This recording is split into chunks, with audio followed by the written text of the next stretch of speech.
The film starts in 1939 when we see a girl playing with a tape recorder. She holds a cross in her hand and points it towards the sky while praying. Suddenly, light emerges from the darkness due to a previous solar eclipse. Her prayers seem to have been answered, and people begin to consider her a savior. They gather around her, looking at her with hopeful eyes, each holding a cross in their hands. The story then jumps 10 years later to 1949, where we meet a sister named Narcisa. She arrives at a church with her belongings and notices numerous bullet marks on the building. The head nun takes Narcisa inside and explains that after the war, most of the elderly churchgoers left, leaving only her, another sister, and the Mother Superior. The church has since been transformed into a school and hostel for underprivileged children. Narcisa meets the Mother Superior, who runs the establishment. In Mother Superior's room, Narcisa notices a picture of the same girl we saw at the beginning. Surprisingly, the girl in the picture is none other than Sister Narcisa herself. During their conversation, Narcisa reveals that she has come to teach the children, as a sister had recently left the school without any explanation. Narcisa is assigned a room for her belongings, but her suitcase gets stuck. Upon investigating, she finds a box containing a letter, a picture of a sister, and a pair of scissors. The picture bears the name of the missing sister, Socorro. Holding the picture in her hand, Narcisa utters the name Sister Socorro. As she does, the chair in front of her starts moving and falls with a loud sound. Someone outside her door begins knocking loudly. Although Narcisa opens the door to check, she finds no one there. However, she notices a new mark on the wall opposite her room, which wasn't there before. Ignoring it, she proceeds to her class to teach the children. In the classroom, Narcisa introduces herself and writes her name on the blackboard.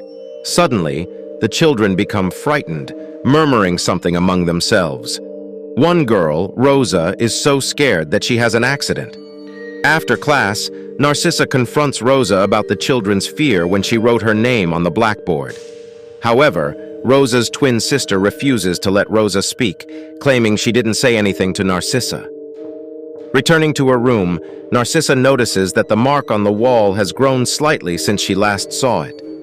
During the night, someone adds another line to the mark. Despite these occurrences, Narcisa doesn't pay much attention to them. Later, Mother Superior shows her an album containing pictures of the sisters and nuns who passed away while serving at the church. One picture is missing from the album, leading Narcisa to believe it must be Sister Socorro, the same missing sister whose picture she found in her room. She returns to her room and gazes at the picture of Sister Socorro. Once again, the chair starts moving and falls with a sound. As before, someone knocks loudly on the door, but when she listens carefully, there is no one there. She begins to feel that these events are happening to her by mistake. Thinking that self-punishment can wash away sins according to her religion, she starts beating herself. Now let's shift our focus to the girls sleeping in the adjacent room. One girl wakes up and needs to use the restroom, so she asks Rosa to accompany her. Rosa, who has been hearing strange noises outside, decides to ignore them and follows her friend to the bathroom. However, things take a bizarre turn. The water tap suddenly opens by itself, filling the entire bathtub. The water starts shaking violently, but then disappears abruptly. Rosa discovers cut hair in the bathtub and, while examining it, senses someone's presence. In response, she screams loudly, causing the head nun to rush to the scene. Meanwhile, one of the girls who was sleeping in the room starts screaming, claiming that a girl in her sleep cut her hair. A pair of scissors is present, and the girl's hair is missing. Since Rosa found the hair in the bathroom, everyone believes she is responsible, despite her tearful denial. The head nun subjects Rosa to physical punishment. The next morning, when Narcisa arrives in the classroom, she notices that Rosa is absent. She learns that the head nun has locked Rosa in a cell as a punishment. Upon visiting Rosa, she confesses that she did not cut the girl's hair. Rosa explains that she saw a girl's ghost in the bathroom, but Narcisa did not witness it. Many others had also heard the sounds of spirits and claimed to have seen them. Additionally, all the children noticed the mark on the wall in front of Narcisa's room. When they informed the previous sister about it, she drew a foot beneath the picture, completing the unfinished image. Her intention was to convince everyone that there were no spirits present, but in reality, the spirits remained. After completing the picture, the sister's name appeared on the blackboard, and she vanished. No one knows where she went, and Narcisa has taken her place to teach the children. Rosa tells Narcisa that the reason the children were frightened when she wrote her name on the blackboard was that once a name is written on it, it signifies that person's imminent death or disappearance. In the evening, when Narcisa returns to the kitchen, she sees a sister preparing a dish similar to Momo. The sister explains that it is the breakfast for the children the next morning. She offers Narcisa a Momo to taste. However, the Momo's flavor is strangely repulsive, and suddenly, blood and an unidentified substance start coming out of Narcisa's mouth. It turns out that the Momo was not made of dough but contained human eyes. Horrified, Narcisa's heart sinks, and as she looks ahead, she realizes that the eyes belong to the same sister, who now appears terrifying without her own eyes. Terrified by the sight, Narcisa screams loudly and rushes to a room, where someone tries to strangle her by pressing on her throat and body. The person's face is covered with clothes, which tighten around her, causing intense pain. Narcisa's eyes open, and she breathes a sigh of relief, realizing it was just a terrible dream. But when she opens her eyes, she sees that the mark on the wall, which she noticed from the beginning, has grown even larger. The mark on the wall now shows the dead man with 2 hands and 1 leg. Only 1 leg remains to complete the picture. Ignoring this, Narcisa continues to teach the children, but they start getting scared while speaking softly. Rosa becomes so frightened that she immediately gets up and runs away. Narcisa then notices that Rosa's name is now written on the blackboard. She goes after Rosa to try and comfort her, telling her not to worry and that she is there for her. Crying, Rosa tells Narcisa that she can now see the ghost of a girl everywhere. Narcisa is unsure of what to do. Narcisa holds Rosa's hand and decides to complete the picture by drawing the missing leg, hoping to convince Rosa, like the previous sister, that there are no ghosts.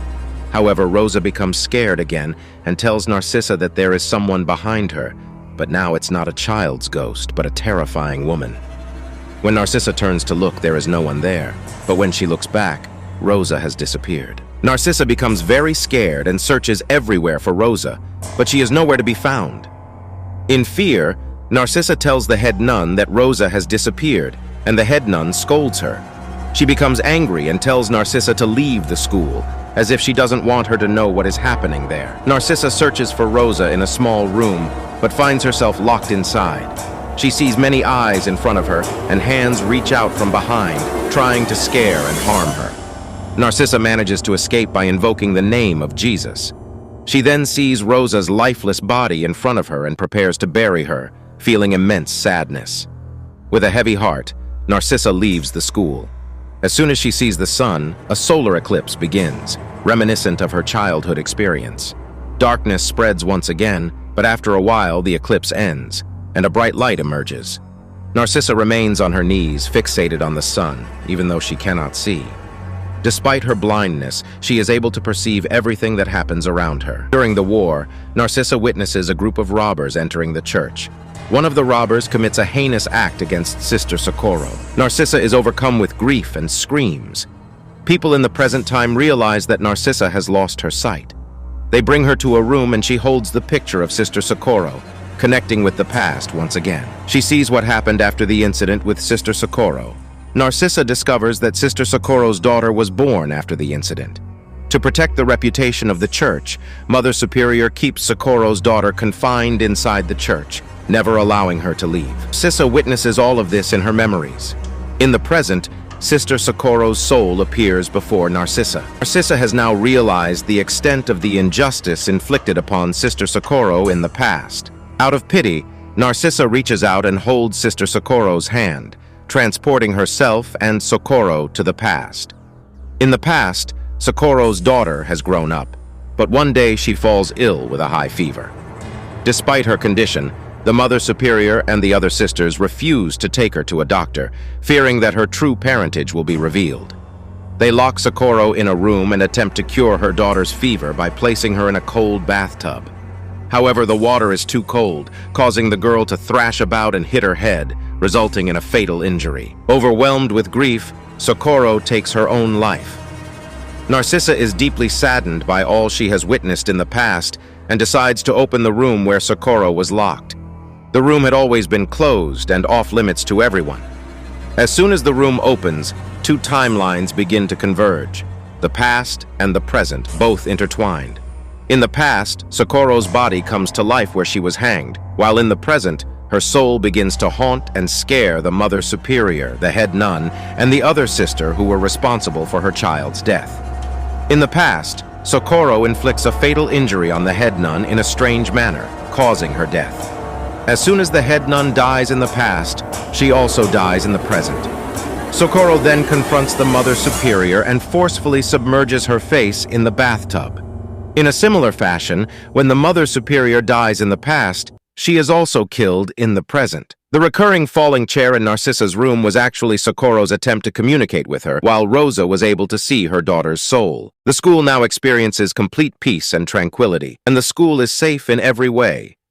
After the completion of the revenge, with the deaths of the Mother Superior and the head nun, no one witnesses Socorro's signs or encounters the souls of Socorro and her daughter. The scene then shifts 40 years later to 1991, where the church school has grown and improved significantly. New students enroll and receive education under the management of Narcisa, who has grown old but continues to teach the children. Thanks for watching this video. If you enjoyed it, make sure to hit the like button and subscribe to my channel for more content like this. I always love hearing from my viewers, so feel free to leave a comment below with your thoughts on the video or any suggestions for future content. Once again, thanks for tuning in, and I'll see you in the next video.